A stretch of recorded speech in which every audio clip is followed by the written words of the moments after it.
کبھی زمانے کی پرانی کہانیوں میں اسلامی دنیا کے دل میں ایک بہادر اور دانش مند انسان رہتا تھا جسے ہم سلطان صلاح الدین ایوبی کے نام سے جانتے ہیں۔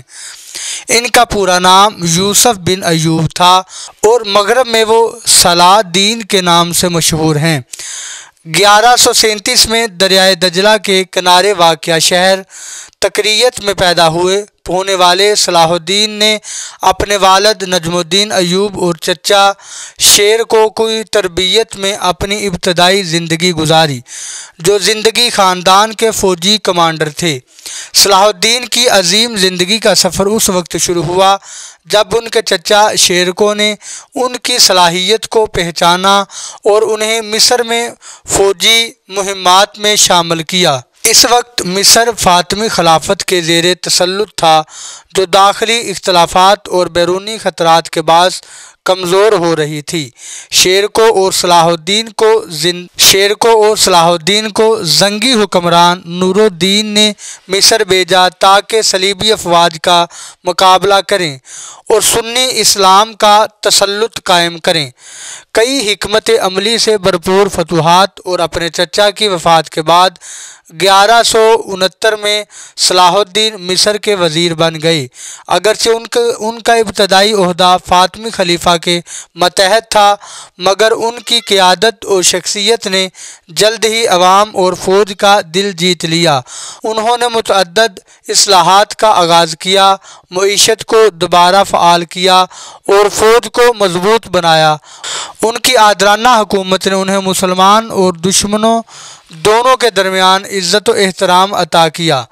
1171 میں صلاح الدین نے فاطمی خلافت کا خاتمہ کر دیا اور مصر کو بغداد میں عباسی خلافت کے ساتھ منسلک کر دیا۔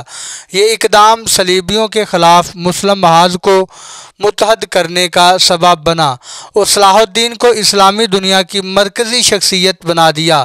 مصر کو مضبوطی سے اپنے کنٹرول میں لینے کے بعد صلاح الدین نے شام، فلسطین اور بین نہرین کے مسلم علاقوں کو متحد کرنے کا عزم کیا۔ صلاح الدین کی شہرت بہادری اور شرافت کی مثال بن گئی، جس کا 1187 کلائمیکس میں جنگ ختین میں ہوا۔ شاندار فوجی حکمت عملی کا استعمال کرتے ہوئے صلاح الدین کی فوجیوں نے گلیل کے سمندر کے قریب صلیبی فوج کا محاصرہ کر کے اسے تباہ کر دیا۔ حطین میں فتح نے یروشلم کی دوبارہ فتح کو ممکن بنایا، جو مسلمانوں، عیسائیوں اور یہودیوں کے لیے مقدس شہر تھا۔ صلیبیوں کے برعکس، جنہوں نے 1099 میں یروشلم کی فتح کے وقت وہاں کے باشندوں کا قتل عام کیا تھا، صلاح الدین نے عظیم جذبہ دلیری کا مظاہرہ کیا اور عیسائی باشندوں کو فدیہ کی ادائیگی پر شہر سے پرامن طور پر جانے کی اجازت دی۔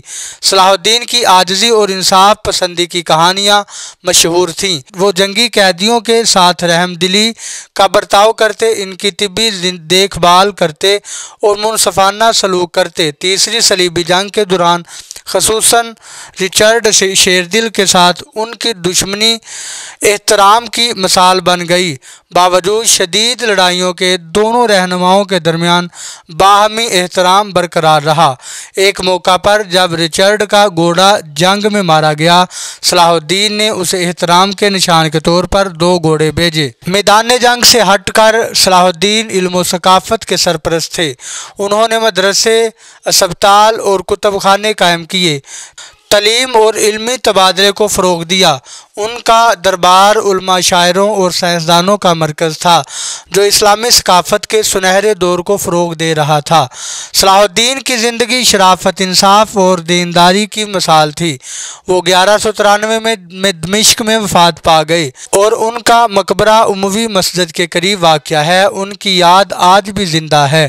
وہ صرف ایک عظیم جنگجو اور مسلم دنیا کے متحد کرنے والے نہیں، بلکہ فضیلت، رحم دلی اور نیک قیادت کی مثال ہیں۔ ان کی کہانی آج بھی دنیا بھر میں بے شمار لوگوں کو متاثر کرتی ہے اور ہمیں یہ یاد دلاتی ہے کہ مشکلات کے سامنے عزت اور دیانتداری کی قوت کیا کر سکتی ہے۔